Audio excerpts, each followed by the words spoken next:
Science हैं वो यही हैं कि सबसे पहले जो आपकी एक्सेसिव स्ट्रेस रिफ्लेक्ट होती है, दिखाई देती है, वो दिखाई देगी आपकी नींद में।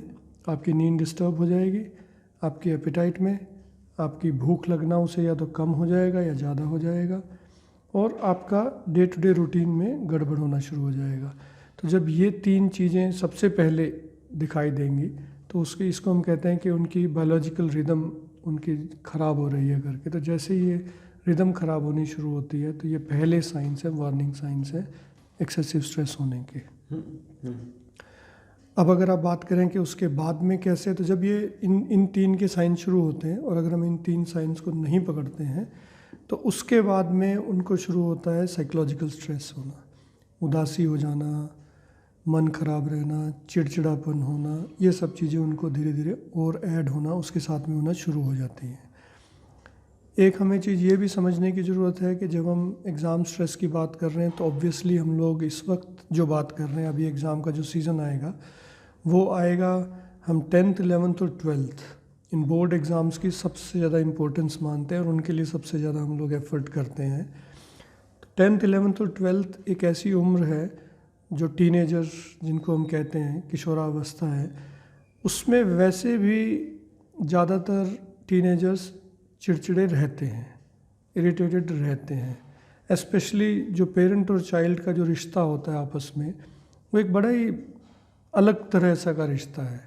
तो इसमें बच्चों में और पेरेंट्स में थोड़ी तनातनी, थोड़ी तकरार बनी ही रहती है, कपड़ों को लेके, पढ़ने के तरीक़ों को लेके, कैसे कैसे दोस्त बना रहे हैं उन चीज़ों को लेके, लाइफस्टाइल को लेके। तो जो एक नॉर्मल चिड़चिड़ापन है एक टीनेजर का, उसको हमें इंक्लूड नहीं करना है एक्सेसिव स्ट्रेस के साथ। ये एक बहुत थिन लाइन है जो हमें एक बहुत ही बारीक सी लाइन है जो हमें समझने की ज़रूरत है कि एक चिड़चिड़ापन स्वाभाविक है जो उस एज के लिए नॉर्मल है, जो होना ही है, और एक चिड़चिड़ापन है जो फॉलो कर रहा है, जिसके साथ में नींद की भी डिस्टर्बेंस आ रही है, भूख की भी डिस्टर्बेंस आ रही है। तो जब ये चीज़ें साथ में ऐड होना शुरू हो जाती हैं उस वक्त में हम मान के चलते हैं कि ये शायद एग्ज़ाम स्ट्रेस की तरफ जा रहा है।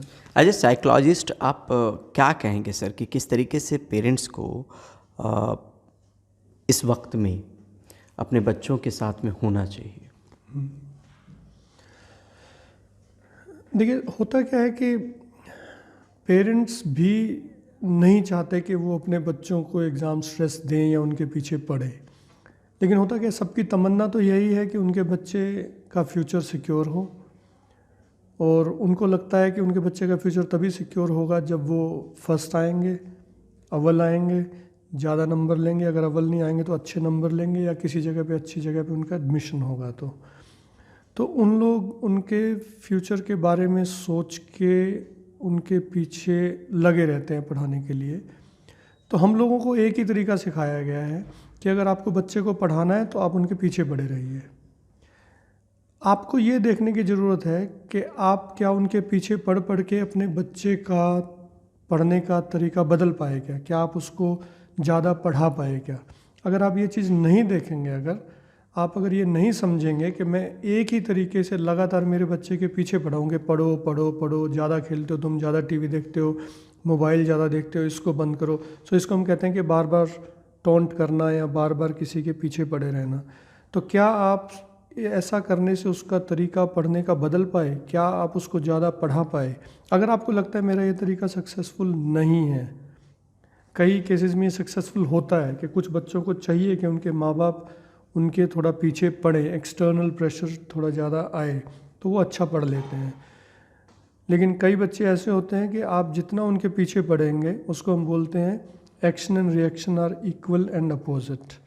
जितनी ज़ोर से आप बॉल दीवार की तरफ फेंक के मारेंगे, उसी तेज़ी से वो आपके पास वापस आएगी, उसी फोर्स के साथ वापस आएगी। तो काफ़ी बच्चे ऐसे होते हैं जिनके पीछे अगर आप पुश करेंगे, उन्हें पढ़ें, वो उतनी ही ताकत से आपको पुश बैक करेंगे कि मुझे नहीं पढ़ना है। तो आपको ये समझना पड़ेगा कि आपके बच्चे के साथ कौन सा तरीका चलता है। कुछ बच्चे पुश करने से पढ़ेंगे, कुछ बच्चे पुश करने से नहीं पढ़ेंगे। तो आपको ये समझते रहना है और अपना तरीका बदलने की कोशिश करना है।